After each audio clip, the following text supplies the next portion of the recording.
అందరికీ నమస్కారము. చాలామందిలో ఒక అపోహ ఏముంది అని అంటే కెంగెన్ వాటర్ లేదా ఆల్కనైజ్డ్ వాటర్ మన స్టమక్లో ఉన్నటువంటి హైడ్రోక్లోరిక్ యాసిడ్తో రియాక్ట్ అయ్యి మన డైజెషన్ని డిస్టర్బ్ చేస్తుంది అనేటువంటి ఒక అపోహ అనేది ఉంది. అయితే దాంట్లో వాస్తవం ఎంత అనేది మనం ఒక డెమో ద్వారా తెలుసుకోవడం జరుగుతుంది. ఈ డెమో యొక్క ఉద్దేశం ఇంకొకటి ఏంటంటే కెమికల్గా ఆల్కలైన్ అయిన దానికి తర్వాత అయోనైజేషన్లో ఆల్కనైజ్డ్ అయినటువంటి వాటర్కి ఉన్న డిఫరెన్స్ ఏంటి అనేది.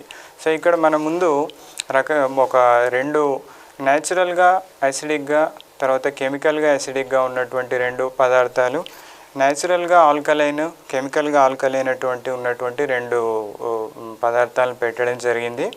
ఒకసారి వీటన్నిటి యొక్క pHని మనం pH సొల్యూషన్ ద్వారా ముందు గమనిద్దాము. ఈ మొదటి బాటిల్లో కొంత మినరల్ వాటర్ అనేది వేస్తున్నాను. ఈ మినరల్ వాటర్లో ఇది కెంగెన్ వాటర్,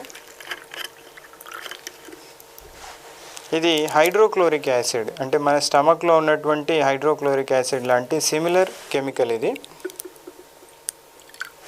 తర్వాత ఇది సోడియం హైడ్రాక్సైడ్ అనేటువంటి ఒక ఆల్కలైన్ కెమికల్. సో ఇప్పుడు ఈ నాలుగింట్లో కూడా pH డ్రాప్స్ వేసి దీని యొక్క నేచర్ ఎలా ఉంది అనేది మనం ఒకసారి గమనిద్దాము. ముందుగా మినరల్ వాటర్లో pH డ్రాప్స్ వేస్తున్నాను. 4 డ్రాప్స్ వేసాను. దీని యొక్క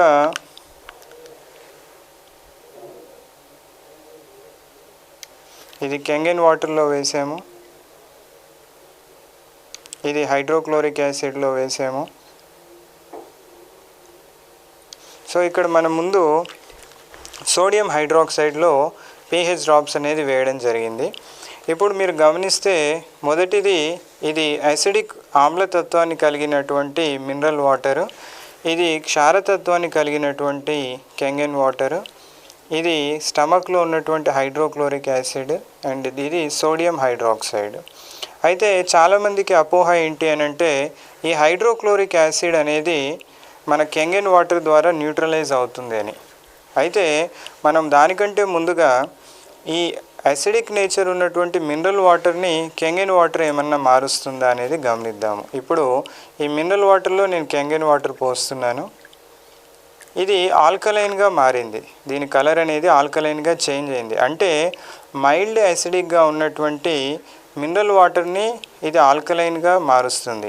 కానీ మరి స్ట్రాంగ్ యాసిడిక్గా ఉన్నటువంటి హైడ్రోక్లోరిక్ యాసిడ్ని ఏమన్నా మారుస్తుందా అనేది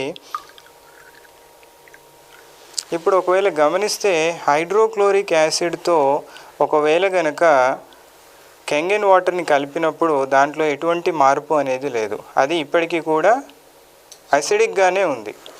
మరి ఇందాక మనం ఇది గమనించాము, ఏది సోడియం హైడ్రాక్సైడ్ ఆల్కలైన్గా ఉంది, ఇది కెమికల్ ఫామ్ లోపల ఆల్కలైన్గా ఉంది.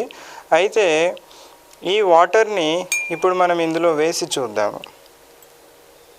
సో ఇది వెంటనే ఆల్కలైన్గా మారిపోయింది. అంటే హైడ్రోక్లోరిక్ యాసిడ్ అనేది సోడియం హైడ్రాక్సైడ్ అనే కెమికల్తో మారుతుంది, కానీ కెంగెన్ వాటర్తో దాంట్లో ఎటువంటి మార్పు అనేది లేదు. అయితే చాలామంది అపోహ ఏంటి అని అంటే కెంగెన్ వాటర్ హైడ్రోక్లోరిక్ యాసిడ్తో రియాక్ట్ అవుతుందని. ఈ డెమో యొక్క ముఖ్య ఉద్దేశము ఒకటి, కెంగెన్ వాటర్ హైడ్రోక్లోరిక్ యాసిడ్తో రియాక్ట్ అవ్వట్లేదు. హైడ్రోక్లోరిక్ యాసిడ్ అనేది కేవలం సోడియం హైడ్రాక్సైడ్ లాంటి ఒక ఆల్కలైన్ కెమికల్ ద్వారానే రియాక్ట్ అవుతుంది. కాబట్టి ఆల్కనైజ్డ్ కెంగెన్ వాటర్ వాడడం వల్ల హైడ్రోక్లోరిక్ యాసిడ్ డైల్యూట్ అవ్వదు. కానీ సోడియం బైకార్బోనేట్, తినే సోడా కానీ కాల్షియం కార్బోనేట్, సున్నం కానీ ఇటువంటి కెమికల్స్ని మనం వాడినప్పుడు మన స్టమక్లో ఉన్నటువంటి హైడ్రోక్లోరిక్ యాసిడ్ అనేది న్యూట్రలైజ్ అయిపోయి జీర్ణ వ్యవస్థ అనేది డిస్టర్బ్ అవుతుంది.